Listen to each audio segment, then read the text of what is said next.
Hey guys, Jacob here from 3's Productions, and welcome to the Reactors Summit. This is going to be an incredible show. I am joined by a wonderful panel, including Matthew Kearns. How are you? I'm doing really well. I'm interested to see, the awards this year is the first time that we're able to actually vote. So I'm interested to see what everyone's picking to win. I'm also joined by our wonderful editor, Chris Clark. How are you? This is going to be great. This is basically the Academy Awards of the Schmoedown. Let's rock this sucker, and we're all going to have differing opinions, and it's going to be great. Absolutely. But we're also joined by our very special guest, Linus Babcock. How are you today? I'm good. Thank you, guys, for having me back. I'm very excited to talk about this event, and I'm very excited for the event in general. It's going to be a lot of fun. So, guys, this Friday, the Schmoedown Awards air 2 p.m. PST. We are really, really excited for that. But 2 weeks ago, we got the official nominations. We are going to run down all of these nominations and give our predictions on who we think will win, what will win, and what we just thought of the nominations in general. So before we start that, though, Matt, what were your thoughts on these just nominations in general? A lot of them were. It's interesting to sort of. I'm not sure who was on the panel with Christian and Mark, who were coming up with who would get nominated. It's interested in a lot of these, like entrances and matches of the year where it's like there's so many great or moments, like there's so many great moments to see it sort of, I don't want to say condensed in a bad way, but sort of like selective of like what would because maybe what would my list of entrances be might be different than yours, but yeah, so that was interesting, and a lot of these were really difficult to choose. Absolutely. Linus, what were your thoughts just on the nomination list in general? On the nomination list in general, it's some categories I weren't expecting, some nominations I weren't expecting. Kind of a strange one is overall player of the year. I'm sure we'll get to that, but a lot of people left out on that one that definitely surprised me. But overall, this is a great list of nominations, and it just makes you think how good of a year we had. Oh, yeah. And Chris, what are your thoughts just on this list? The list is actually really, really solid. When I went through the list for the first time, when I saw it, I'm like, you know what? All of these everything here I agree with. There's only 2 instances where I think, obviously, that somebody got what the term in Academy Awards is somebody got robbed. I feel like 2 instances where somebody I think got robbed, and we'll get to that. But other than that, this list is fantastic, and this must have been so hard to put together, and I just commend Christian and whoever else put together this nomination list, that you guys made some tough calls, and I agree with almost every single one of them. My big takeaway from this list was just how much the Schmoedown has grown in the last year. Like how many of these moments are from 2017, and you just look back and go, wow, they were in that year, and it's just absolutely insane. And I think it's a great list. I think it is a fan. There are a few little question marks that I do have in particular areas, but we will get to those.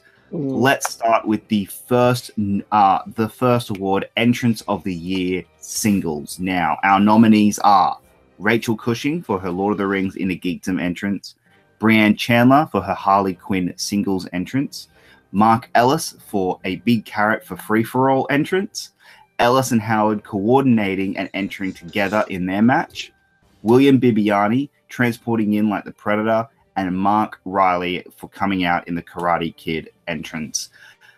Matt, Mark Riley's nominated. I got to start with you. What do you think? Yeah, no, that's the one I went with. I thought that was just a really fun entrance. I liked how if you're someone who has seen that original movie as much as I have, I liked how they played into the whole, they're calling out Mark, and then well, first they're kind of like, oh, Mark might not be able to compete, and then Clark comes running out. It's like, Mark Riley's gonna fight, and then he comes, he does the limp, and it was just really fun entrance. But this was stiff competition. I was actually really interested that Brianne got nominated for the Harley Quinn entrance and not the Mean Girls one. I thought that was going to be the entrance she was going to get nominated for, but Yeah. All right, Chris. Is there? There's a certain other competitor that is nominated in this one, other than Mark Riley. I'm assuming you kind of went with him. Actually, I didn't. I love the Predator entrance by Bibbs and how that was cut together. That was great. But Rachel Cushing's entrance with Galadriel and the effects the editors did for that surpassed the Predator one. I'm looking at this from an editing perspective, and Rachel's entrance was better. Not just because, just for production value alone. And Bibbs was a close second, but objectively as an editor, the Lord of the Rings entrance is the one I had to do just because of how well those effects were. I knew how they did it, but many people might not. And the amount of work that went into just that moment of film surpasses everything else. And the Bibbs one is amazing, but Rachel's, I feel like that one came out the best post-production wise. I am very, very impressed. I think we might be getting a different Chris Clark in 2018. He might be starting to go a lot more objectively. Ooh. This could be a very interesting 2018 for Chris Clark. Linus, are you on the same page as Chris? I am going to go with Brianne Chandler's entrance to win, just more as an overall what she's done entrances for the year. I'm with Matt, but my favorite one was the Mean Girls one, but also the Kill Bill one. She has so many fantastic entrances. I feel like she's got to win this one. Rachel did have the help with the editors, but she's just fantastic. Yeah, I'm kind of on the same thing. If it was the Kill Bill entrance, I might have leaned a little more towards Brienne, but I did go Rachel Cushing.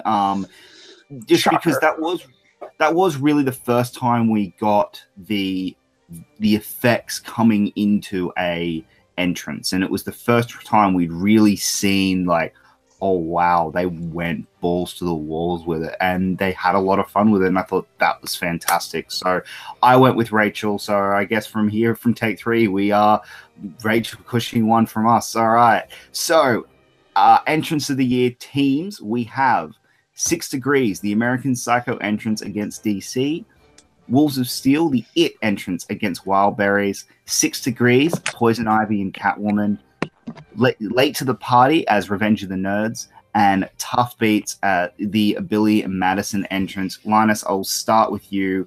What here do you think deserved? This is kind of obvious for me. I feel like it's got to be Wolves of Steel as the It entrance. Just because of the shock value, Riley is Pennywise. I think they went all out, and I think they are definitely an underrated team with their entrances. 6 Degrees, great entrances this year. You can't deny that. But I feel what Wolves of Steel did just outnumbered anyone. The costumes, they went completely all out, and it's a terrifying entrance, too. It scared people. You can't say that about any other entrance.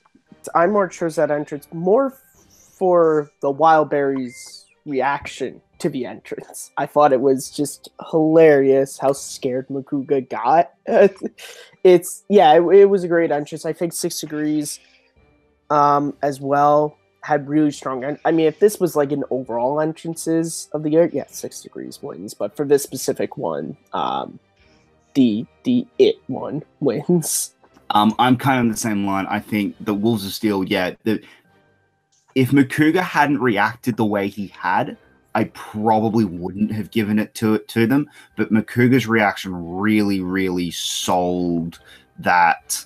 Really sold it. Whereas in the American Psycho was a very close second for me. I thought, and I really, really did want to give a nomination. I really wanted to give my picks to 6 Degrees in some way, but it's just they just came up just second in this one, just for me, because of Makuga's reaction. If Makuga had a better reaction, I probably would have gone with 6 Degrees, but Makuga's reaction sold the entrance, and that's what made it amazing. A lot of these were really strong. I do love the American Psycho entrance, the It entrance. The Revenge of the Nerds entrance was good, and the Tough Beats multi-camp thing was also amazing. But, I have to go with I love Batman. I love Batman villains. And 6 Degrees came out as Poison Ivy and Catwoman, and we can't forget Jay Washington also came out with them as Bane. And it was pretty good. I love the costumes there. I love their personalities with that. And that just won it over for me. I think they're all solid. Like, as you said, the Wolves of Steel one was great with Makuga's reaction to all of that. But the Batman villains won it over for me. All right, let's move on to the next category, Inner Geekdom versus Star Wars Player of the Year. This is actually a really, really tough category. We've got Jason Inman, the now Inner Geekdom champion at Spectacular, Sam Witwer, the winner of the Fatal 5-Way and the Star Wars champion from Spectacular. We've got Hector Navarro, Ken Nabsock, and Jay Washington. Jason Inman all the way. Inman is the champion. Inman proved himself. He's beaten so many 5-ways, and he's done an excellent job in the thing, and he deserves the championship. Hector sadly hasn't played that much this year. Last year didn't get enough games to really prove himself. He was only champion, and he only played title matches, and he really didn't see him that much. And then he didn't defend it at Spectacular, so it kind of knocked it down for me. But yeah, I went with Inman. Of course, Jay Washington beat you know who, but and he's been proving himself to be better and better and better. I almost went with Jay, but Inman deserves it. Jeremy Johns not being nominated and Jay Washington being nominated is kind of a joke. As far as Jeremy had the belt when he played Hector, he forgot the small song title. He would be champion. He beat Rachel Cushing in the 5-Way, and he beat Robert Meyer Burnett bad. He was also in the Star Wars match, and he played very well. So I think he would be a shoo-in for a nomination at least. But I'm going to give it to Sam Witwer just for his overall knowledge, his percentage, and his consistency in play. See, to me, I kind of am with Clark on here, where I'm leaning towards Jason Inman just because I think that he had the better year. Look, Sam Witwer, I'm always going to be very I'm not trying to find the right word, but I'm going to be very biased against the Star Wars matches because it is I'm as impressive as that 30-minute match was, and it was insanely incredible how amazing it was. I'm always going to be like, it's 9 films now. Like, and that to me is, it's 9 films that, yeah, you have to know and go real deep into the 9 films. Whereas in Inner Geekdom, there's about 30, 40 films. And to me, if Jason Inman was proving himself in very, very impressive in Inner Geekdom, to me is kind of more impressive than proving yourself within one series of films, which is Star Wars, but really a deep dive in Star Wars. So that to me is why I'd give it to Jason Inman over Sam Witwer, who deserves it over the other 3 as well. Matt? Yeah, this was one of the really difficult ones. I was in between Sam and Jason. I think Jason, like you're saying, Jacob, definitely deserves the win.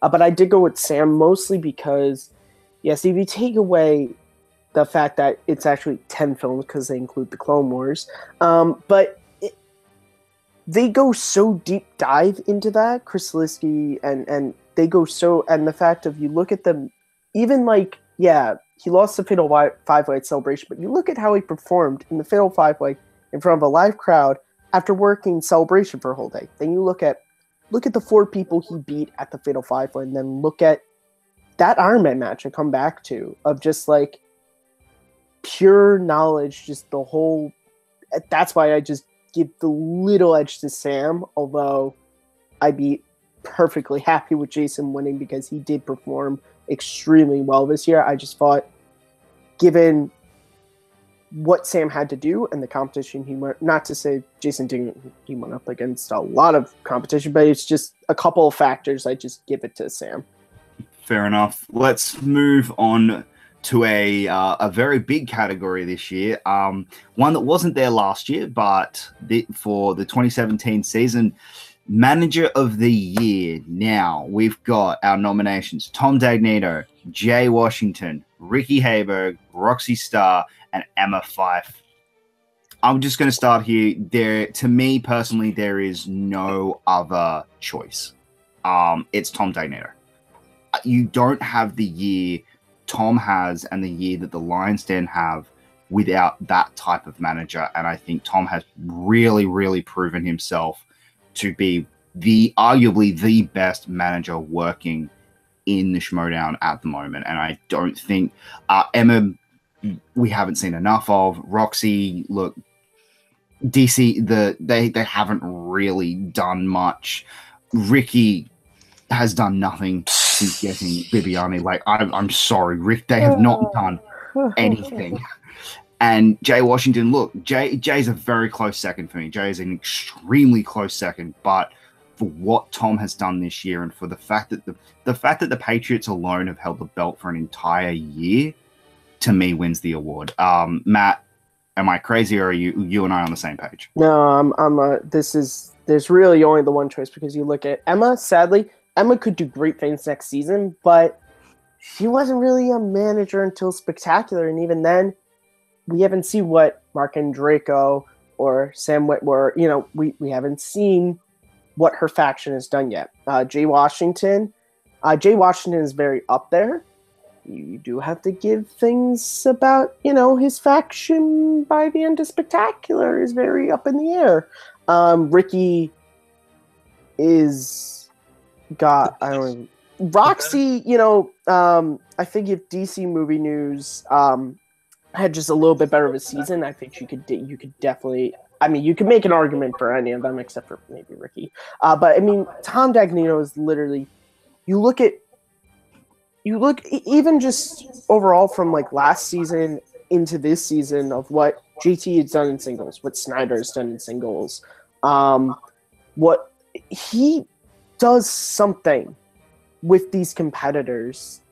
And I'm not sure, if it's just the fact of he knows how to fire them up, or if it's this thing of being around someone who's not so great at movie trivia sort of builds up your drive to be better. But you also just look at the faction he has. He has the two guys who could easily go for the singles title and win. The former Star Wars champion who could take back the title, and also the team champs who have held the belt for an entire year. You gotta give it to Tom Dagnino. I think next year this is going to be a really interesting award to come back to and to see if it's this one-sided. Yeah, absolutely. And I think next year is going to be very interesting. I think next year is going to be a real manager-centric season where we are going to start seeing the managers really start taking over in the Schmoedown. Clark, you look like you're about to rip our heads off. Who have you got? Okay. I have an issue. I have a personal issue and vendetta against the man that you guys both said. What he did to a certain somebody about necessities and this bullshit. I do not think he deserves to be manager. A manager does not fire an inner geekdom champion. He didn't fire Jason Inman. You know what? Shut up. I have to say, though, you have to give credit to this person for seeing potential in a team that has the potential to go far this year. And the fact that he decided to take the gamble on Bibiani and Whitney Seibold. Oh, God. You cannot underestimate the power of Ricky Hayberg. He deserves this win. He really does. He's a risk taker. He put himself out on the line he failed miserably, but when you put yourself out on the line and you fail, that makes you a good manager. Well, wait, but didn't every manager except for Emma fail in the Manager's Bowl? Which means that every manager is on the same playing field, and it's just about who took the most risks. Ricky took the most risks. Ricky deserves the win. I am sorry. That is my 2 cents. Everything I said at the start about how we might have seen a new Chris Clark in 2018. Yeah, go throw that out the window. That's gone. My Lord. Linus, follow that. To be honest, Chris Clark, you're not talking crazy. Now, Tom Dagnino is the obvious pick, but if I had to pick a number 2, I'd pick Ricky, which sounds crazy, but when you undermine a faction like the Four Horsemen, steal one of their best players with Bibiani, and form your own faction with him, That's something to be surmountable. With Jay Washington, I know it's going to sound like I'm picking on him a little. His faction failed, kind of. Every time he tried to recruit someone, it was a no. And Stacy, but she was kind of already with Brienne. Roxy, I love her. She's great. Doesn't really seem like she's done any manager roles yet, but hopefully next season is going to be the year of managers, hopefully. But Tom Dagnino, all he's done, undermining champions, you can't deny he's the clear winner. Yeah, to me, he absolutely is the clear winner. And Chris, I love you, but Mike, you guys are dumbasses. You guys are dumbasses. You're not. I don't think you're crazy. Oh, thank you so much. He's my number two. He'd be my number 2 pick. I love you, Linus. Yeah, this next award is a bit of a contentious one at the moment, especially amongst the fans about who should win it. Comeback Player of the Year. Now, we've got JTE, Jason Inman, Christian Harloff, Sam Levine, and Jeff Snyder. Linus, I'm going to start with you. Who have you got and why?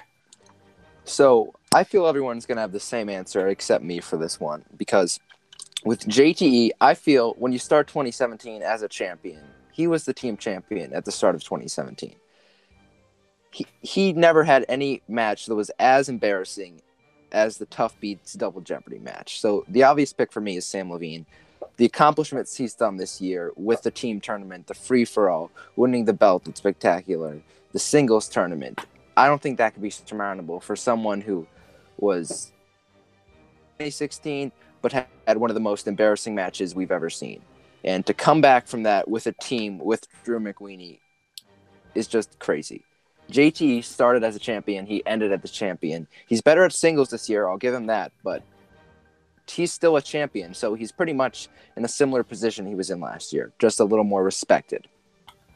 See, I kind of disagree with you because I do think JT's losses last year were embarrassing. I think they were insanely embarrassing. It's not a knockout like the Tough Beats one, though.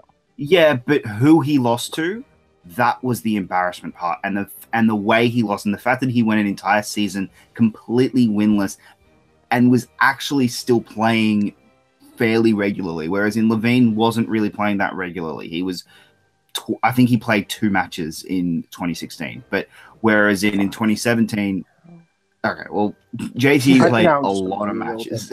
Yeah.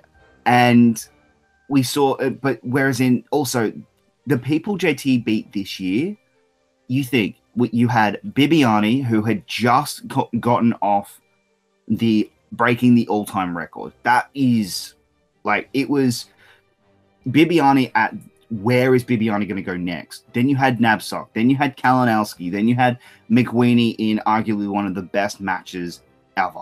And then he beat his partner Schneider, which I'm sorry, I do think JTE is the one who deserves this because he really did showcase why he was able to come back and why that, okay, to me, he is, if you want to say reputation-wise, in 2016, against who had the worst reputation in 2016, JTE probably had the worst reputation than Sam Levine.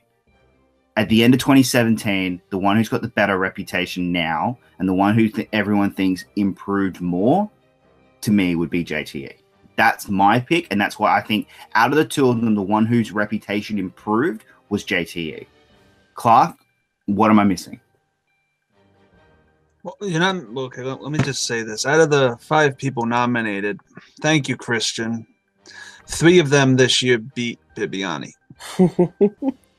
And I have to actually agree with a lot of Jacob's sentiments. JTE is the comeback player of the year because, yes, Sam Levine is now the champion, but he didn't come back from utter humiliation. He was never humiliated. He was never in a match that caused him that much pain and suffering. And you know what?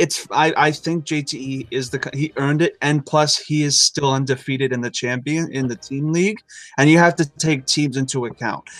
And when he beats out Sam Levine in that regard, because yes, Above the Line was undefeated until they got beaten by the Patriots, who is JTE's team. So mathematically speaking, JTE is the comeback player of the year, even though Sam Levine was They both beat Bibiani, so I really have to just choose what is the most objective thing, and that is GTE.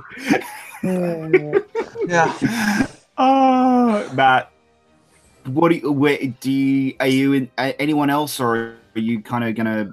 No, listen, I'm not trying to pick on Sam Levine when I say this, but he was never like when Sam Levine was in a match last season. Yeah, he lost to Ellis and he lost to Clark Wolf, but when Sam went in to play a match, it was never, oh, how bad is the other competitor going to steamroll them? Yeah, double toasted. That was an off day that he didn't quite have a partner that he gelled with. You know, everyone's got that. But you look at GTE from the start with Riley KOing him, which was just a crazy match. And the other thing was GTE never stopped talking. He kept playing and thinking he was the number one contender when he wasn't. And then you have that whole season, all the stuff of turning on Finstock and then Clark rejecting him and then joining up with Snyder and all this. And then you come back and you start this season with a match that pretty much everyone, you know, he was facing a guy who everyone was like, give him the match with Merle, give him the belt, like it's over. And he KOs him. And he just, he lost to some people. That happens, but I think when you look at the definition of coming back, JT came back from a lot more than Sam Levine. Sam Levine he kind of just had some losses and was sort of knocked out of title contention. That was kind of it. He didn't really have to come back from anything. Let's move on to, we're now going to start getting to some of the matches of the year. Celebrity Match of the Year. The 5 nominees are It Cast Free-For-All Match, The Glow Cast, Power Rangers Cast Match, Party Boat Cast Match, or Jonathan Rhys-Meyers versus Brian Goodman. Linus, I'm going to start with you again. What are your thoughts on this one? I think the most fun match was the Party Boat match, but if I'm saying the best match of the year, I would say the It Free-For-All match, honestly, because it's the most viewed, and if I want to get someone into the Schmoedown that doesn't know any of the competitors or anything, I'll be like, hey, you like the movie It, why don't you check out this match? And that was the biggest get for them, I think. Having the kids from one of the most successful movies of the year be in that fun free-for-all match, which the kids were so energetic and having fun with that match. I enjoyed every second of it, and they were into it, which some of the people in some of these matches you can tell maybe weren't as into it, but you can tell the It kids loved being there, and it was a huge get for the Schmoedown. So that's my pick for the best celebrity match. Matt, what are your thoughts?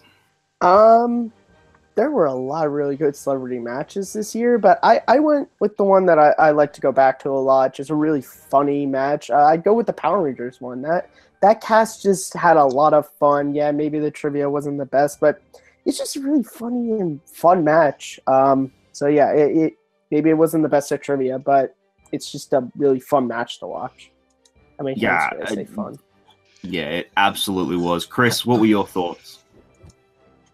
Well, we all have different answers. This is surprising. I like the Glowdown. The Glowdown was my favorite. The personalities with all the women involved just were hilarious. The little cutscenes that they had with Brienne, Clark, and the women were amazing, and they all looked like they were. I loved those cutscenes where it looks like everybody's about to break laughing when somebody says something so great and grandiose. And plus, Kia just stole that entire match. She was amazing, and her personality was great. And they really, I want to see them again. They were fantastic. The Glowdown was the funnest for me. It is a close second. It felt like Stranger Things, the Schmoedown, but that's a close second. But I loved the Glowdown. That's my favorite one. I'm going to admit something. I voted for It. That was where my vote went. Mm-hmm. That was about 2 weeks ago. And since then, I have rewatched both the It match and the Glowdown because it got brought up in conversation. I picked the wrong thing. It should have been the Glowdown. The Glowdown was the better match. I just didn't remember it. I remember, but when I was picking, I hadn't watched either of them since my first watch. And I just remember having a bit more fun with the It match. But no, the Glowdown was incredible. It is the one pick on my list right now that I completely regret. I completely regret picking it over the Glowdown because I think the Glowdown is a better match. It is still a great match. It is an absolutely great free-for-all, and you can tell that the kids are having so much fun. I do just the Glowdown to me is just better. It was the first 3-on-3 that we'd ever seen. It has this energy and just absolute vibe that we have never seen in a Schmoedown before, and that's what I loved about it. And I made a huge mistake there. Let's move on to the moment of the year. This is very, very interesting. All right, number one, what has now been known as XX5XX, Mark Andreyko clears the table at free-for-all. Number two, Sam Whitwer beats Ken Nabstock on the last question of the Iron Man match at Spectacular. 3, Roker beats Merle for the title, yells into microphone in celebration. 4, Ken Nabstock betrays Rachel Cushing, joins the Lion's Den. 5, Mark Andreyko dresses up as Finstock, plays Makuga in a retirement match. And number 6, the tackle. Andrew Guy tackles Roker. Matt, Team Action. A member of Team Action is on this list. Is that where your heart's going? Boy, you know, my heart was split in two. And the tackle is an amazing moment. It was totally unexpected, but the moment I went with was Whitwer beating Knapsack by that fraction of a second. Because, listen, I think the tackle this upcoming season is going to become a much bigger moment because or at least I hope they build out a storyline from this. But as of right now, you look at that Star Wars match and you look at that speed round and how close, because Ken was coming back. Ken was this close to retain the belt, and it literally came down to I remember you could see it on the reaction. Like, it took a second to be like, wait, did because the buzzer kind of went. It was like, did Sam get it? Like, what's happening here? And then, so that's why I went with Whitwer being knapsack by that fraction of a second. Although the tackle is a amazing moment. All right, Linus. I'm assuming a certain Roker moment is in this. Actually, it's in the nominations, but my favorite match of all time still remains Finstock versus Makuga. When when the match began, you said, "Oh, Finstock demands he was the favorite and comes out second." You're like, "Oh, it's just Tom being silly." Then Finstock walks out, and then Tom Dagnino follows him, and you're just like, "What is going on?" Seeing this, when I watched the Schmoedown, I didn't know anything like this. I was into wrestling, but seeing this one moment where it was a complete switch from underdog to favorite, just like that, because everyone thought Makuga's going to wipe the floor. Seeing Andreyko come out there, everyone's like, Makuga's screwed. He's done for. And just this moment of utter shock and surprise really got me into the storylines more so than I've ever been into before. I've never rooted for someone, because Makuga he was going to have to retire for a year if he lost, and it looked like he was going to lose just from that one moment, that fantastic moment that I'm never going to forget, and really got me so more invested into the Schmoedown than I've ever been before. See, it's funny.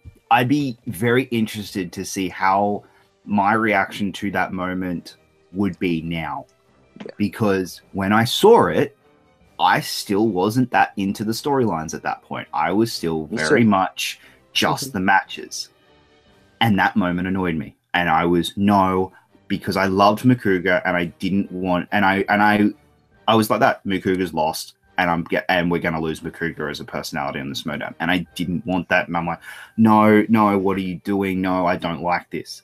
I'd be so curious to see now with how that moment would play. Now, it's still a fantastic moment, but I just remember my initial reaction to it was, oh God, what are you doing? Whereas in now, I reckon I would have loved it. And I just would have been like, this is such a Finstock move. And this is such a, storyline wise, this is such an incredible move. So that to me is why the Andreyko moment and the Finstock Andreyko moment it doesn't have the same impact as XX5XX. XX5XX is just I will never forget the reaction that we had to that, and you can see it on our reaction. Is if you rewatch it, you knew Andreyko wrote it down straight away. He laughed. He knew, because he knew how awful the spirit was, and I knew Bibiani knew it. And Bibiani knowing it, Bibiani was out no matter what.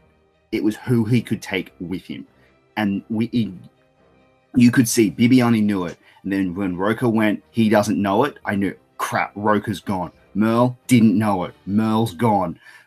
When McWeeny didn't know it, McWeeny's gone, and all four were gone. And it was just this holy crap moment. Like that table, you just wiped the floor with those people on that table. That was just an absolutely insane.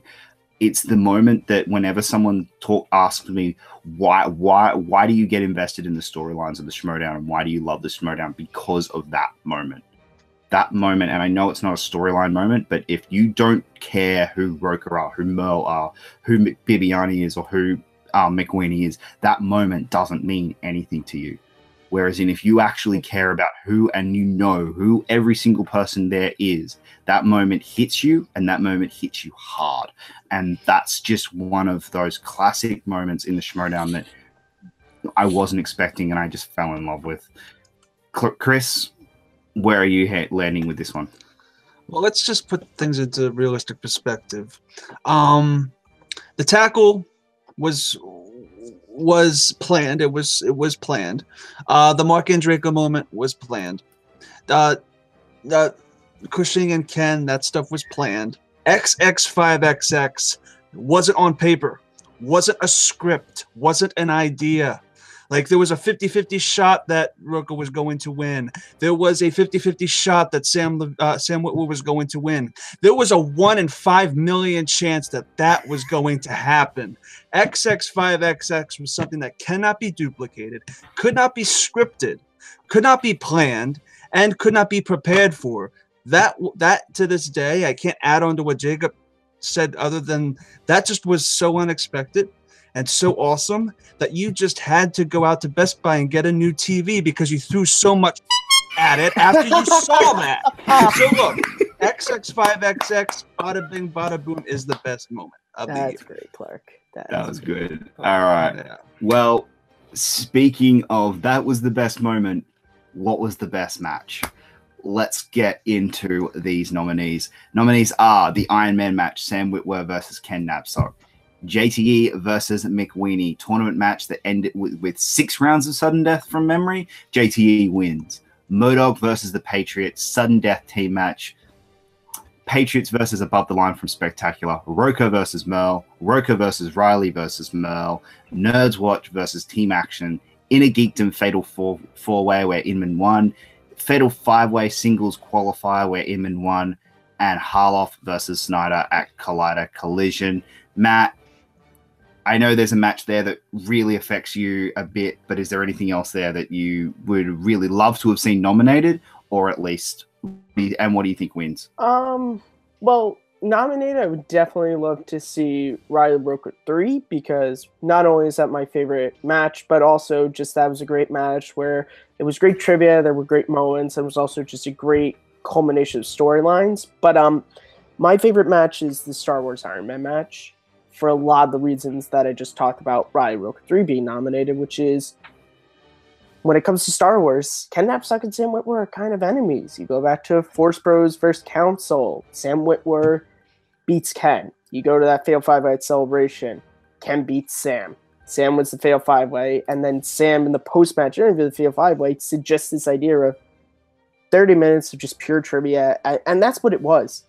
You know, there was none of this, you know, the only thing is the buzz around, but even then, that was a very short round that you can't be like, oh, well, you know, Ken lost because he just got up bad spin in round 2. It was just like, and Sam Witwer talked about this on his Twitch stream once, where he was like, it's not what you know and what you don't know in that match. It's what you know in the fraction of a second that they ask you it. And that's just being a big Star Wars fan and loving both of these personalities, seeing them have to just, for half an hour, just duke it out and just, what can you pull right after they ask the question, can you pull it and get it down in time? So that is why it's, and there's a lot of great matches, but that one is my favorite. So this is a really tough list. This year had amazing matches. I'd say my 2 favorite matches of the year didn't make this list, which I understand why. And those are Makuga versus Finstock and Wolves of Steel versus Above the Line. But if I had to pick between these 10, which are all fantastic matches, I think I'm going to go with MODOK versus the Patriots. I think it had such a fun back and forth, and it was such a surprise because no one expected MODOK to do as well as they did, taking the Patriots to sudden death. And JT winning it on that Dumb and Dumber question in sudden death. Expected that. Everyone else got it wrong. He got it right. I'm not a big Patriots fan, but when that happened, you just felt for JT. You felt for the team. MODOK played Rocky and Bullwinkle characters, which that's amazing, and they committed completely. And they probably lost the match because they committed way too much. Amazing match between the both of them, and that would be my answer. Yeah.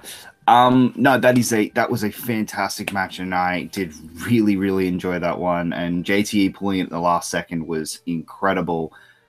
I'm going to go with the other JTE sudden death match, though, and that is JTE versus McWeenie.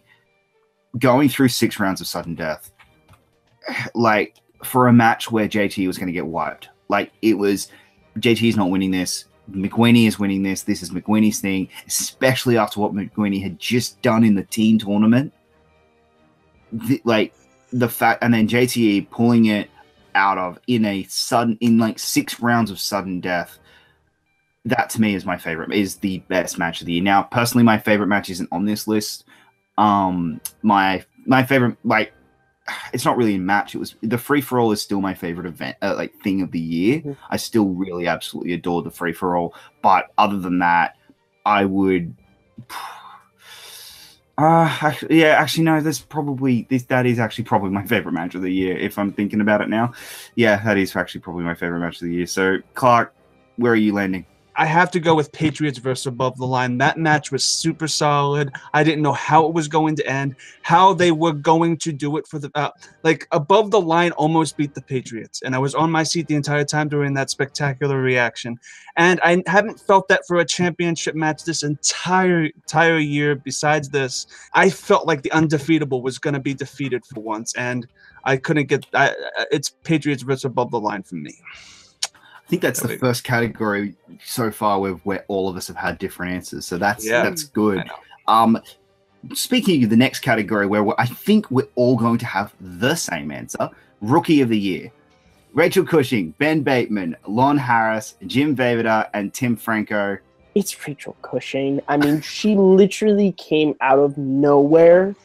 She was someone who I knew from Schmoeville. She was an editor on schmoedown.com, but no one knew how good she could be, and she killed it in everything she did. Singles, teams, inner geekdom. You have to give it to her for being someone who, there's literally, if she played a Star Wars match, she would be one of, well, actually right now there's only one person to compete in all 4, but she's done so well in everything. You have to give it to her. I mean, she is someone who you could make an argument is not just Rookie of the Year, but maybe Player of the Year. Maybe.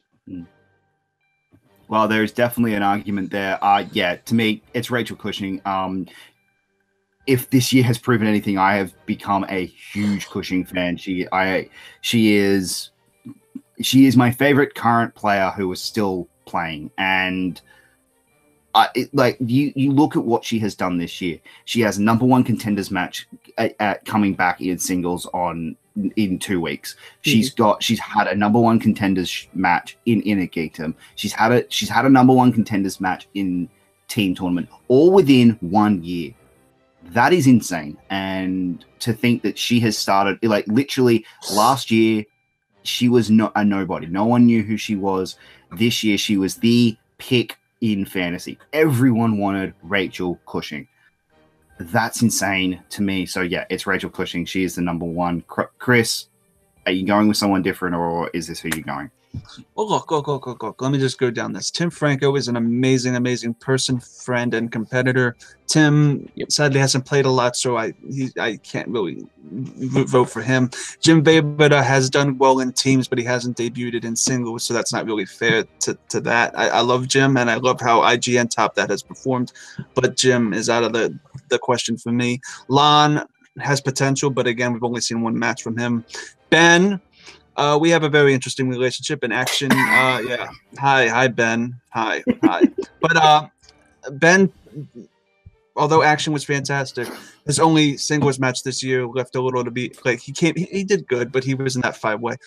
And he beat Robert Meyer Burnett, so good on Ben.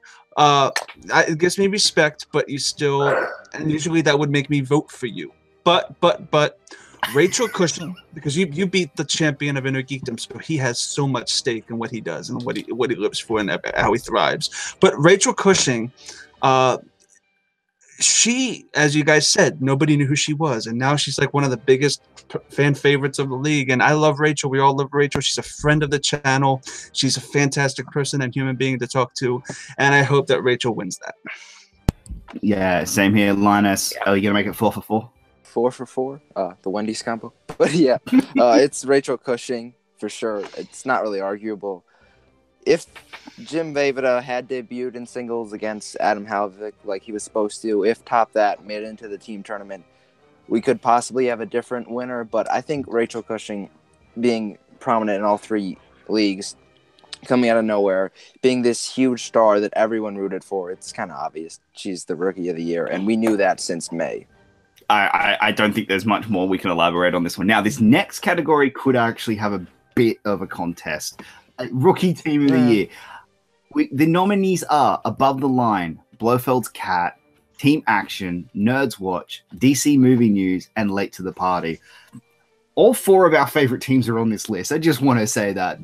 I do think it's going to be very interesting where this goes. Linus, I'm going to start with you.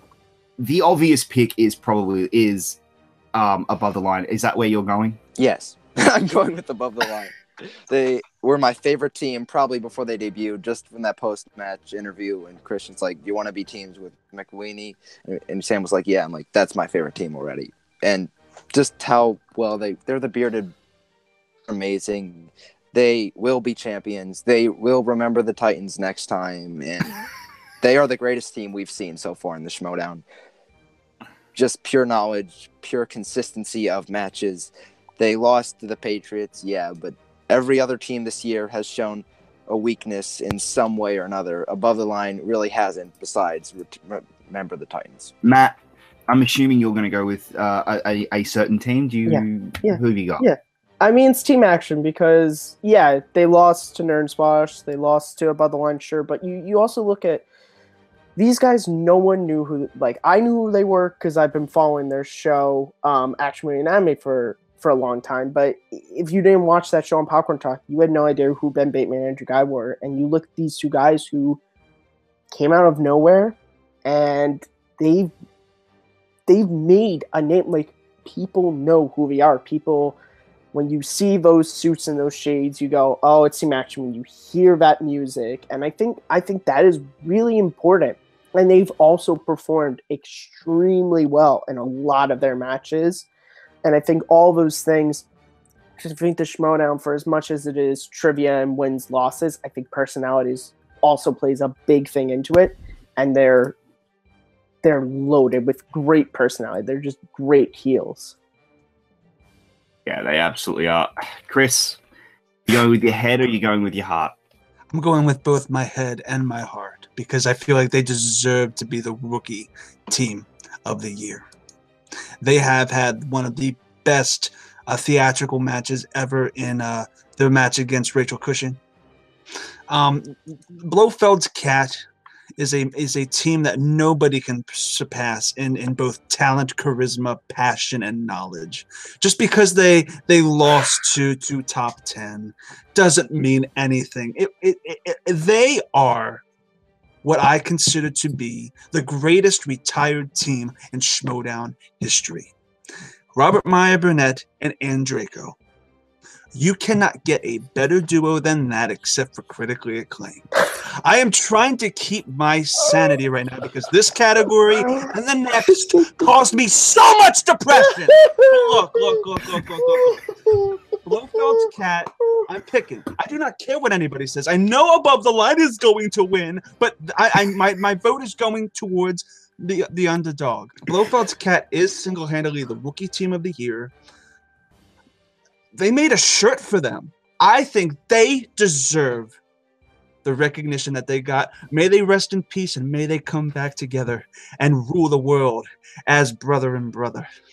So Blofeld's cat all the way.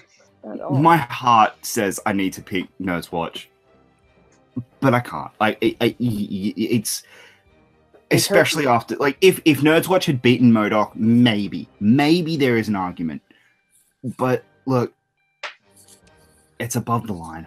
Like the year Above the Line had. Now, to me, it's a coin toss between Above the Line and Team Action. If Team Action had won the Ultimate Schmoedown, I probably would have picked Team Action. Because they had such an impressive run going into the final, going in the Ultimate Tournament. It was insane. So to me, it's Above the Line for what they did in the tournament and getting to the final. That is what is the reason I am picking Above the Line. All right, let's torture Chris Clark some more. All right, I do not want to hear you list these down because I'm pretty sure Christian nominated half of these just so you could read them to me and make me cry. Upset of the year. Number 1, JTE beats McQueen. Number 2, JTE beats Bibiani. Number 3, Roka beats Merle. Number 4, Harloff beats Merle. Number 5, Late to the Party beats Critically Acclaimed. Number 6, Howard beats Ellis. Number 7, Chandler beats Wolf. Number 8, Makuga beats Finn Draco. Number 9, Washington beats Burnett. And number 10, Idman wins Fatal 5-Way against Bateman, Mance, Dewberry, and Burnett. Yeah, thank you, Christian, and whoever else nominated these. But if, in all seriousness, and I'm actually going to be serious for a second, one of our best reactions was objectively the Late to the Party versus Critically Acclaimed match. And that caused me serious pain because that's the last time Critically Acclaimed played in the season because of our good friends from Late to the Party. I'm going to throw them the bone, and I'm going to give them that win. But it was an upset, but it was also a furious excuse for a match. I want them to rematch. I want them to do something because that loss shouldn't count. It shouldn't count. But you know what? I have to give it to them. I have to give it to them. Late to the Party versus Critically Acclaimed. There. I hope you guys are happy. Yeah, I got to agree. Okay, JTE beating McQueenie is an incredible upset. And it is an incredible match in general. It was an absolutely incredible match. But if we are talking upsets, this is one of the toughest categories I think we've actually got here to talk about because Makuga beating Finn Draco, that's a huge upset. Howard beating Ellis, huge upset. Chandler beating Wolf in the first round, huge upset. But to me, the upset is, Late to the Party versus Critically Acclaimed. That reaction that we did at the end of that match, you just felt it. You just felt this holy crap that happened moment. And it was incredible. And it was just this wow. I couldn't not believe that they did it. I also couldn't believe that going into that tournament, Critically Acclaimed were the number one. People said Critically Acclaimed were winning this. This is their award to go. And then Late to the Party, I remember we had the discussion. They're Late to the Party are probably fighting Critically Acclaimed because it's a 6-hour drive to get to LA for them. And Christian probably doesn't want them doing it several times to get there. So one of the hardest teams to fight, and then they won, and it was just absolutely incredible to see and mind-blowing. So that to me is upset. Not the greatest match, not the greatest moments or anything, but just as a pure upset, that to me is upset of the year. Matt, what are you going with? Well, I think there's so many great ones we talked about. Late to the Party being critically acclaimed is definitely, it should probably win. But I'm gonna go with the one that upset me the most, which was Brienne Chandler beating Clark Wolf in round 1. Now here's the thing: I love both Brienne Chandler and Clark Wolf, but Clark I had going pretty far in my bracket, and it just. I know how Clark is. I know how she gets to draw her head, and it just hurt me to be like, no, it's another year where she didn't get past round 1 in the tournament. I mean, Brienne was great. I thought the Mean Girls entrance, everything she did, and that was fantastic. But I felt bad. I felt bad for Clark Wolf, so that's why it's upset year for me, because I felt upset. Also, Riley losing to Merle and Roca isn't on here. That's the most upsetting match of the year. Linus, are you? I think I know where you're going with this one, but where are you going? I'm gonna throw another curveball. Ordinarily, I would probably pick Finn Draco versus Makuga, but even when you look at it, you think, hey, that's a possibility. And a lot of times when I was looking at these matches, I looked, was there any kind of controversy where it's like, that happened, but it went a certain way, or it went in the other person's favor really highly. So I did end up going the same as Matt with Miss Movies versus Clark Wolf, because just looking at that bracket, I personally thought, there's no chance. That is the one where it's like, yeah, I'll just throw it in there because they needed a match, needed another person for it. That's why it happened. But Miss Movies beating Clark Wolf surprised me so much, because Clark Wolf was someone who was constantly in number 1 contenders matches, constantly a contender, whereas Miss Movies just got knocked out of the team tournament. Literally, she was knocked out. But to see her come back and beat Clark Wolf, which that was one that no one saw coming. People saw Late to the Party coming. Even though it was an upset, people are like, hey, they have potential, they have talent. Brienne has a lot of talent, but she had lost to Clark Wolf with the Wolves of Steel match before. This just blew my mind. This really made that tournament something, and that's just the biggest upset I've probably ever seen. All right, let's move on to a weird category for us. Very, very weird category for us. Schmoedown podcast / after show of the year. The nominees are the Schmoedown Rundown, All the Belts, Late to the Party, Dale the Dude, and us. Take 3 Productions. So Never heard of them. Yeah, never heard of them either. I just want to take. I do just want to take this moment, because I haven't actually put this on camera yet.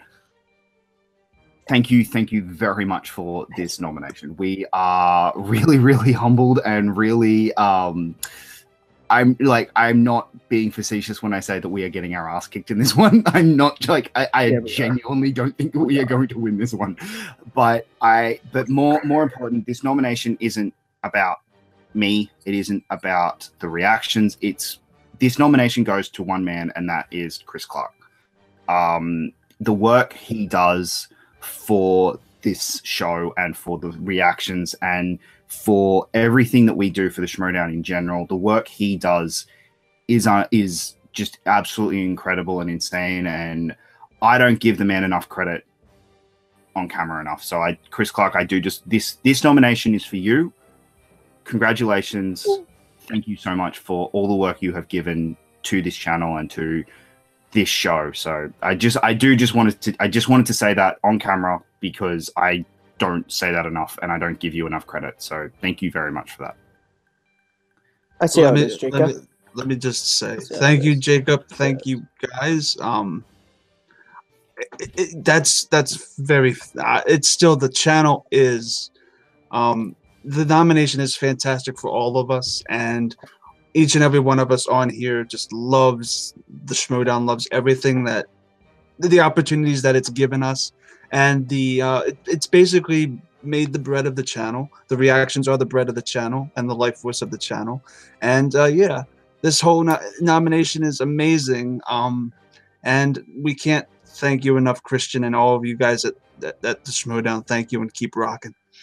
Yeah, I also think, Chris Clark, You do a lot of great work, but I think also you gotta give credit to Christian, Evan, Malcolm, Doman, Jen, Eve, all of us who work here. We all love the Schmoedown. We love to do reactions. You know, Clark does amazing. He does amazing graphics, but I think that would be for naught if we all didn't share our passion for the show, which 110%. Watch us, but we're gonna get our ass kicked in this category. Well, I've appeared on 2 of the shows that have been nominated, so this is kind of tough for me. But when I was voting for the category, I voted for Take 3 because I appeared on Take 3 on the Reactor Summit twice, and that was before I was on the rundown. So I'm like.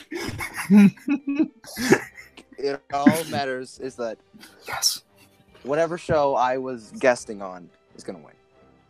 See, that's how we're gonna win. That's how we're gonna win. We're just gonna get all the guests on our show. That's how we're gonna win. I think the one that people undercount, and sadly, when I've seen people doing their nomination, all this is all the belts. Danny Leo, that podcast is fantastic. They are so good at really digging deep into the storylines, heel watch, like all these things. They have come up with lingo like heel watch that I will use. Like I use now when I'm talking about the Schmoedown. I think that is so important. I think if they keep going the way they are this year into next year, I think they could easily take it. I think the only problem is that they're just a little bit too new, but I think you look at, that multiverse episode was amazing. It was so funny and so inventive and so, why didn't I think of that? So All the Belts is an amazing podcast, and I think it doesn't get enough credit. I love Dan and Aaliyah, what they do with All the Belts, and their nomination is so 100% worth it. They are fantastic people, and what they do on that show just is so original. As you said, the multiverse episode was amazing. The guys on the rundown, Frank and Brad, they're amazing people, and their show, including the one that they recently had with Linus with the draft, they have so much great chemistry, and they're just great Schmoedown pundits. And of course, our friend Dale the Dude, who sometimes is on the summit and had that great video on Kaleido, has a great personality. And of course, late to the party, Rob, Vanessa, Tim, and Ashley are amazing human beings and amazing reactors. I will also say that even though he's not on the list, the guy Tom Maston, was it Tom Maston? Tom Maston of the Schmoedown blog is also fantastic with what he does. He's not nominated, which would have been amazing. Tom is amazing. The Schmoedown blog is amazing too, and hopefully next year he's going to be nominated for that. The after stuff and the analysis of the Schmoedown is just as good as the show itself. Yeah, I do completely agree with all those. To me personally, I think All the Belts is winning this one. As Matt said, I think this is All the Belts award. They are such an incredible podcast, and they have, obviously they have incredible chemistry together, and they work really well. They are really incredible at analyzing the storylines. So if you want someone who is more talking about storylines, I would definitely go All the Belts, because we like the Schmoedown Rundown and us here, we more analyze the matches themselves. We talk a little bit about the storylines, obviously, but they go heavy into the storylines, and that's what I love about that so much.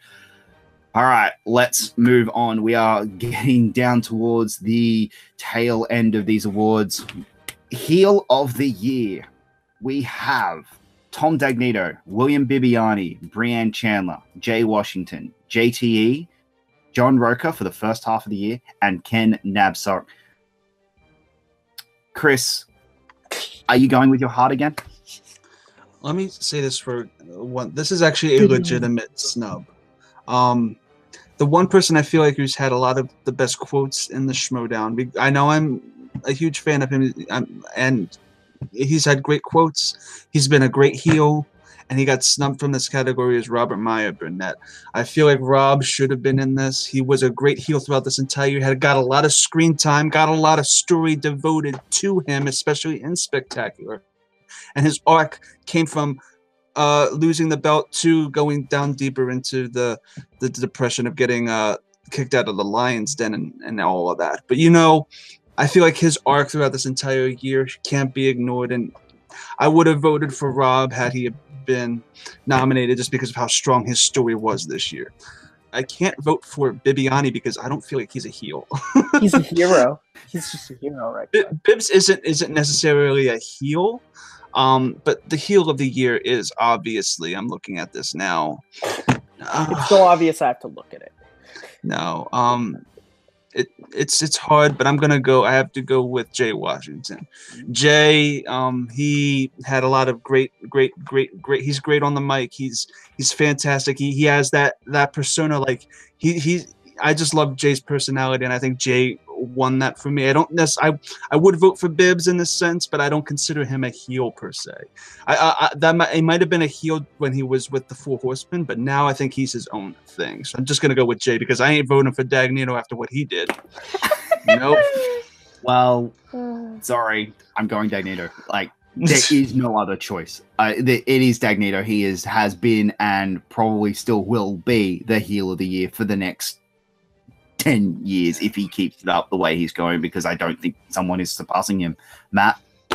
Yeah, I'm with you. I mean, Tom Dagnino, he is, I've said it before, I'll say it again, the best singles competitor on the mic. When they put a mic in his hands, look at all of the free loser behavior. You're Dumbo, I have to drop you. Necessity, not a necessity. I mean, this guy is so good at being so evil that it's fun to watch. Yeah, Linus, where are you landing on this? The person who's probably made me the angriest this year has got to be JT, Little Evil. I'm going to give him the award for Heel of the Year. All he's done. Beating McWeenie. Just his attitude, his cocky little attitude, continuously being in the Lions Den.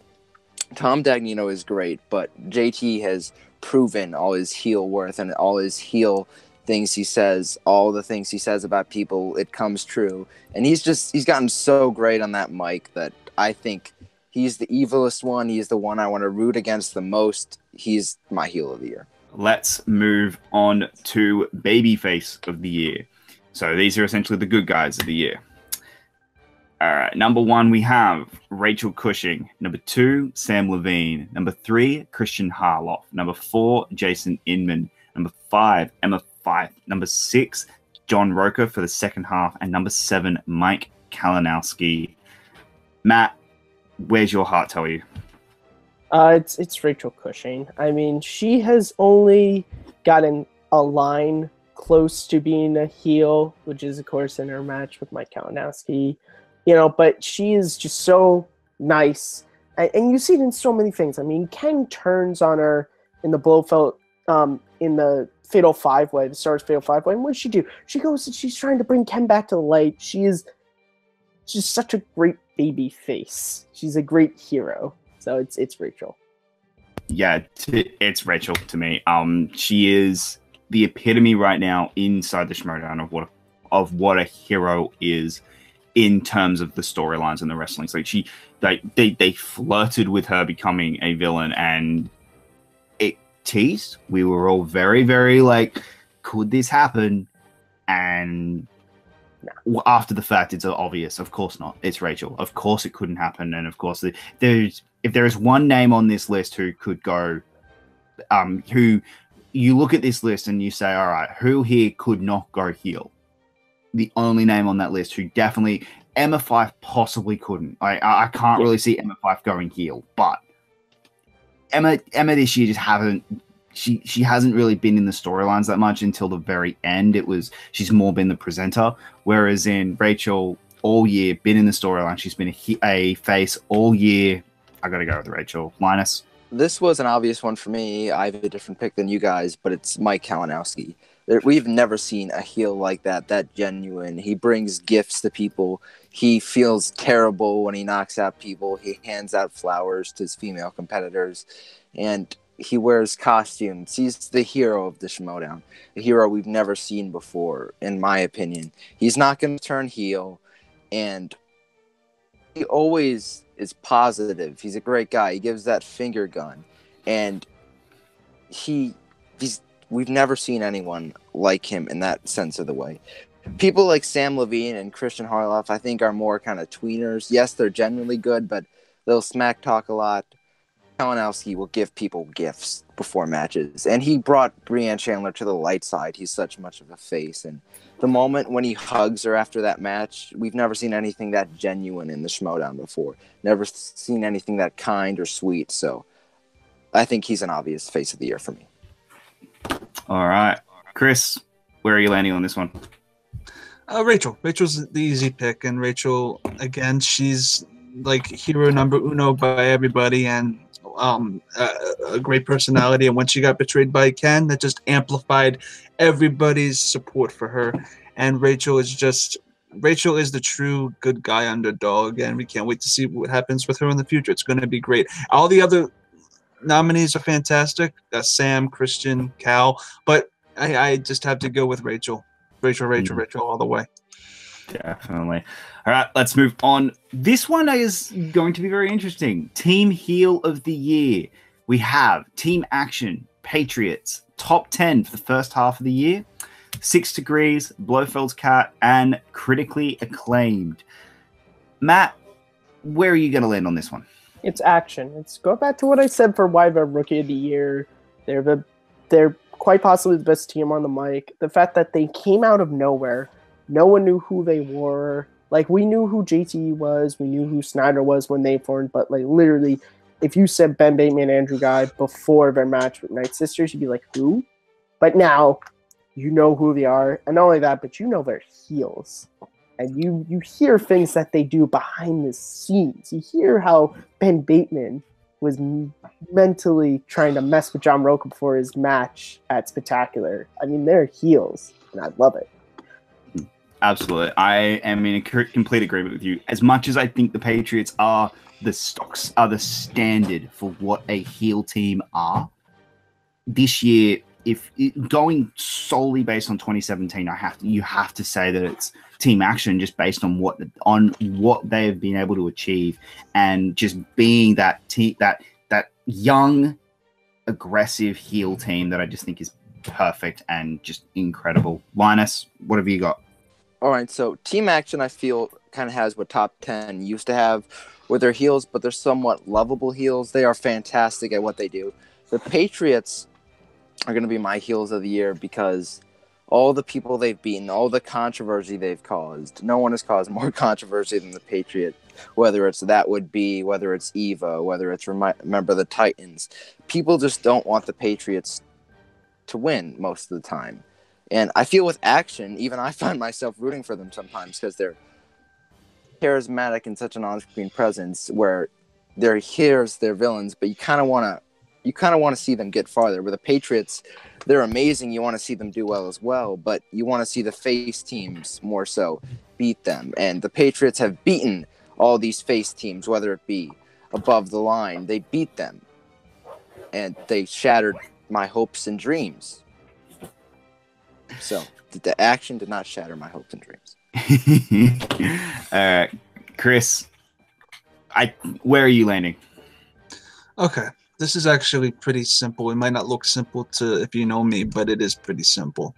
As I alluded to before, I don't consider William Bibiani a heel. Whitney Seibold, kind of, but he's more the arrogant douchebag of the Schmoedown, which is utterly amazing and fantastic. But it's not necessarily heel per se just yet. They just have their own egotistical personalities on stage, which is awesome, and I love it so much. But I'm gonna go with the person I felt like was snubbed from the heel of the year, and I'm gonna go with Blofeld's Cat. Because yes, you have Team Action, you have Patriots, but Blofeld's Cat includes somebody who I feel like has been the strongest heel of the entire year. When you have the strongest heel on a team, I feel like Blofeld's Cat with the Nerds Watchers Blofeld's Cat match was theater in and among itself, and the amount of storylines that has progressed, and the fact that I just feel like, yeah, I'm going to go with Blofeld's Cat. It's me. I have to, and I feel like since I would have voted actually legitimately for Team Action, but because Rob was not nominated for Heel of the Year, I went Blofeld's Cat, and I'm sticking by that. So I voted for Blofeld's Cat. Yep. Again, I completely take back everything I said at the start of this episode, where we were seeing an objective Chris Clark. Hi, Mom. Let's move on. Let's move on to Team Babyface of the Year. We have Above the Line, Team Trek, Top 10 for the second half of the year, DC Movie News, Wolves of Steel, and Late to the Party. I think there is I have a very interesting pick for this one, but I'm going to go with Linus to start with. Who have you got? I'm going to go with Team Trek for Face of the Year. I just think they're the most lovable team. My favorite team is obviously Above the Line, but I think there's some aspects where they're trash talk and they're a little crazy with that, but I still love them. I think Team Trek is the most lovable team of the year that you can't help from root for every time they play. They just have this wit about them, and Scott Mance and Jason Inman are the nicest people in the entire world, honestly, when you think about it. They came so close to the title, and they're on the entrances they have with the Star Trek uniforms. Scott Mance with the movie release dates. They're kind, and they always appreciate everyone they play, unless it's team action, but that's when you're a face team, you got to go against the heels, and that's what they do. They go against the heels, they go with the heroes, and they're so lovable. Team Trek. Matt, where are you going with this one? It's Wolves of Steel. I mean, they're two of the nicest competitors. They're two of the best faces. You put them together, you get the best face team. Yeah, sure. Some people are going to point out Riley after the match with Above the Line, but you know what? Even Superman gets angry sometimes, but they just you look at what they've done this year, and you just look at the fun they've had and everything, and so yeah, it's Wolves of Steel. This one's actually a pretty simple one. Let me see what I chose. Okay. Look. Babyface of the Year for me is actually Above the Line. I love Above the Line. I feel like their personalities are fantastic, and I never really even babyface teams get a little trash talky, and they are the good guys. Even though that Drew McQueen is named after one of the best villains in cinema, the Godfather himself. But, they are baby faces. They are fantastic, and I wish they did win the Spectacular, and what they did surpassed everybody's expectations. So I just went Above the Line. Drew McQueen and Sam Levine have that chemistry, and I can't wait to see them move forward.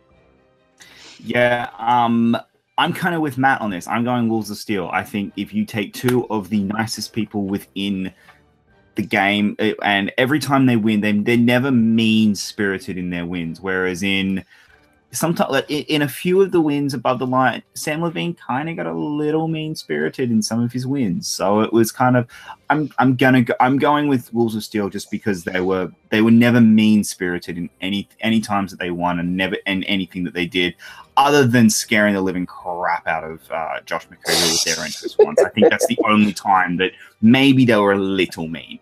All right, let's move on to Team of the Year. We are down to our last three categories. These are the three big ones. This is basically your actor, actress, and best picture. So let's just get on with it. Team of the Year. We have The Patriots, Above the Line, Team Action, Top 10, and Wolves of Steel. As the only one, Chris, I'm going to go with you. Where are you landing on this one? Well, I'm not voting for anything Lions Den. Nope. Team Action, nope. Top 10, maybe, but nope. Wolves of Steel, I'm not going to make Matt happy. I don't want to see him happy. So what I'm going to go with is I'm actually going to go with Above the Line is fantastic. Above the Line was so solid. Their debut and their 4 straight wins made them the juggernauts that they are.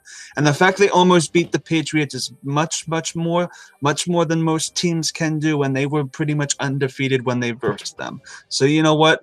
Above the Line again, they're a fantastic team, a fantastic chemistry, and I will always root for them above the Patriots. So even though the Patriots probably deserve it a little bit more because of their record, just because you deserve something doesn't mean you're going to get it, and I'm going to go with Above the Line. The team belt wouldn't be worth anything these days without the Patriots. They have held the freaking thing for a year. No one has ever held a belt for an entire year. No one has done it. I don't see how any other team can be considered team of the year other than Patriots. They are 5-0. They have the longest win streak of anything within the Schmoedown.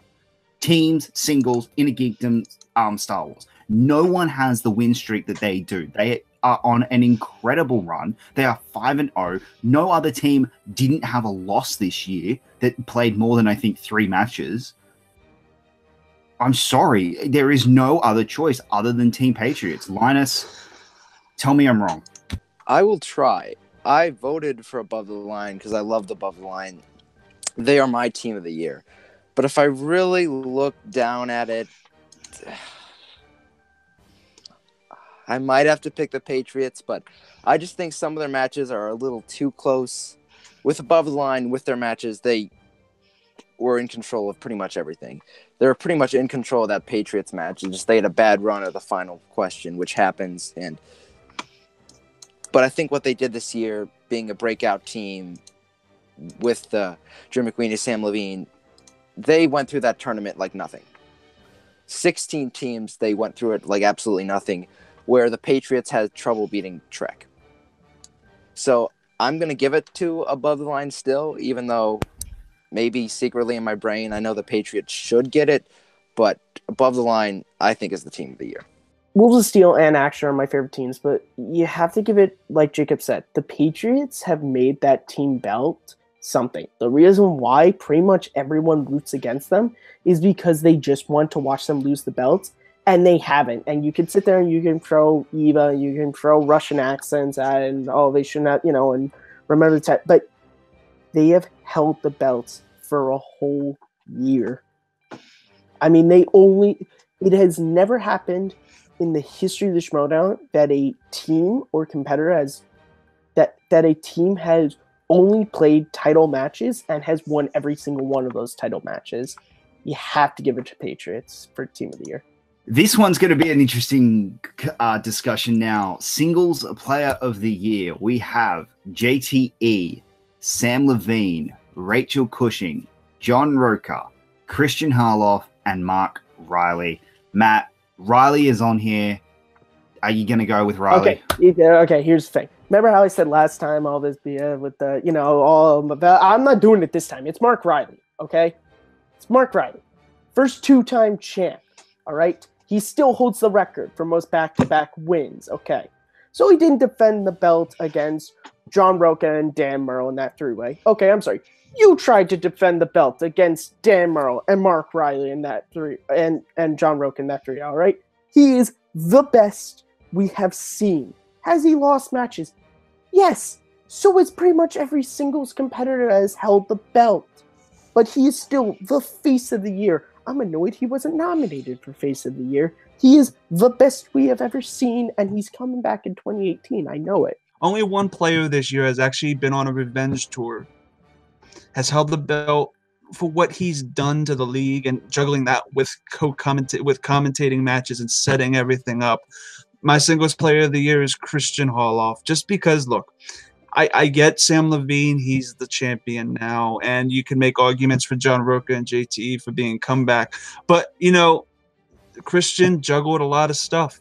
And Christian was on a revenge tour, and he beat people, and he rocked that sucker, and you can't really ignore that. And what's sad is this might be the last time he would be nominated for something like this if he really is taking a break next year. So I'm enjoying it while it lasts, and I just went for my gut and just voted for Harloff. The second half of the year has really, really hurt Roca. Hey, Yeah. Like it's sad because at the start of the year, he was one of the best players we had, and just the second half of the year, it just didn't help him much. And look, I will explain it when we get to overall player of the year, but my singles player of the year, the one who I think had the best singles run and singles performance only, is Sam Levine. I think Sam Levine is the best singles player of the year. Winning the belt is what put Sam Levine over the line, and for me, Sam Levine wins. Linus, where are you landing? For me, I got to go with Sam Levine. This is not a question. He started the year off 0-2, but it was to Mark Riley and it was to Dan Murrow. He beat JTE and he beat Bibiani. He beat John Roca, who was the champion at the beginning of the year. He beat Rachel Cushing, which was pretty much everyone's choice to win at that point, which it's crazy what he's done. And no one has had as many accomplishments as Sam Levine has had in 1 year. What he's done in 1 year is absolutely insane. This is a great list. We've had amazing players this year, and that just shows all of these people are worthy of this nomination, but I think Sam Levine has earned it. The last award for the Schmoedown in 2017, overall player of the year, the nominees are JTE, Sam Levine, Rachel Cushing, Jason Inman, and Clark Wolf. Linus, where are you going with this? This nomination list is it's kind of a strange list because Clark Wolf being nominated over Mark Riley is kind of strange when they had the exact same team record when Mark Riley became a singles champion that year. But, I mean, I get it. Clark Wolf was great this year. She beat JTE, but I would put Mark Riley over her. I would make room for maybe a Christian Harloff in this list, but overall player of the year is absolutely Sam Levine without a doubt. People are going to argue JTE because he beat him in teams, but they have the same record in singles, and Sam Levine has beaten him in singles. I said it just before, no one has ever had as many accomplishments as Sam Levine has had this year. He won the free-for-all. He almost won Collision against Dan Murrell. He won the team tournament. He won the singles tournament. And he won the main event at the Spectacular. I feel doing all that stuff makes you the favorite for player of the year any year. Yes, we've had great players this year, Jason Inman, JTE, but no one can say they won 4 events in 1 year. I am going the opposite, based solely on their win records.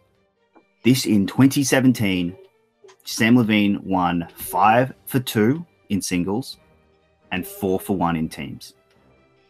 JTE went 5 for 2 in singles and 5-0 in teams. That to me is the winner. JTE as overall player of the year, to me he wins based because of that last match. Patriots beat him. They have the exact same win record in 2017 in singles. That to me is the reason why they win, why he wins. So that's just how this one happens and how that works. Matt, where are you going? I'm going with you. It's JT. I think you look at a guy who, like, similar things with comeback player of the year. You look at a guy who everyone thought going up against Bibiani first, his singles career was over. It was going to be done. Okay, you would do maybe stuff in teams, but I mean, you look at the run he went on singles, the people he beat in singles, heck, even the people he lost to in singles, and that team, and also, this is overall player of the year. You also have to give that personality of JT is huge. It's a big personality. It's one that we all know. The backwards cap, the eating it up when the boos come. I mean, overall, he was just a really interesting person to see the run he went on this year. Well, look. I'm actually siding with Linus here. Yes, JT has the best record, but look at the accomplishments that Levine has had. Technically, Levine beat 34 other competitors in the free-for-all. Technically speaking, he did.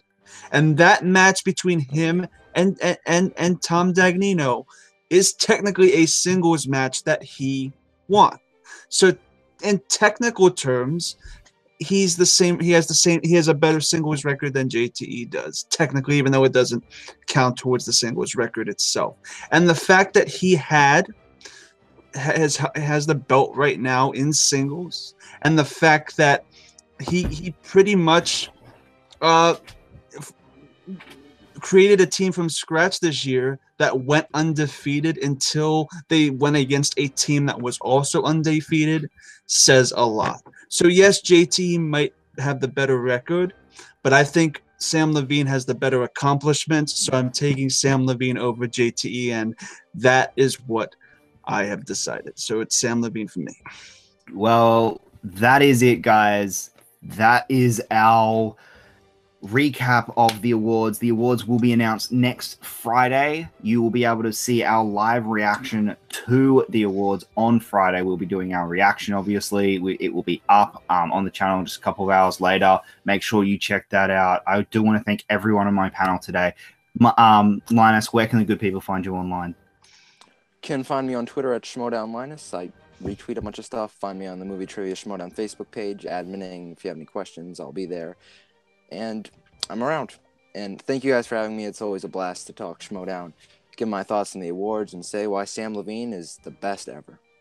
You're great, man. Matt, where can the good people find you online? At Kearns_Matthew on Twitter, MattMood611 on YouTube, and host of Second Look, which premieres the first Monday of every month here on Take 3. Chris, our editor, where can good people find you online? You can find me on Twitter and Instagram at ChrisClark8788. Those numbers mean nothing. You can find me every Wednesday hosting Suddenly Soundtracks, the show where we dissect a movie musical song by song and judge a movie solely based on the soundtrack that it provides. Or every weekend, we don't have really a set time. It's whenever the hell we want. We do Family Game Night where me and a couple of other people play games and we just chat around, and it's pretty much a bullshit stream. Or you can find me on YouTube at No Man's Land Entertainment. Bada bing, bada boom. And you guys can find me on Facebook and Twitter at Jacob Blunden. You guys can find me on Letterboxd, where I do all my movie reviews, at Jacob Blunden. The summit, we are now back on regular schedule. We'll be back every Sunday. Our next week will be our preview of round one of the Schmoedown, returning in a week later. It's going to be a great episode. We have some wonderful interviews for you that we were able to score. So I'm going to tease it. We have an exclusive right here from the summit that we were teased, and we have an exclusive regarding a certain match between commissioners. That's all I'm going to tease. So make sure you check it out next week, where we will drop an exclusive right here on the Reactors Summit. Until then, guys, thank you so much for checking this out. I'm Jacob Blunden, and until next time, take care.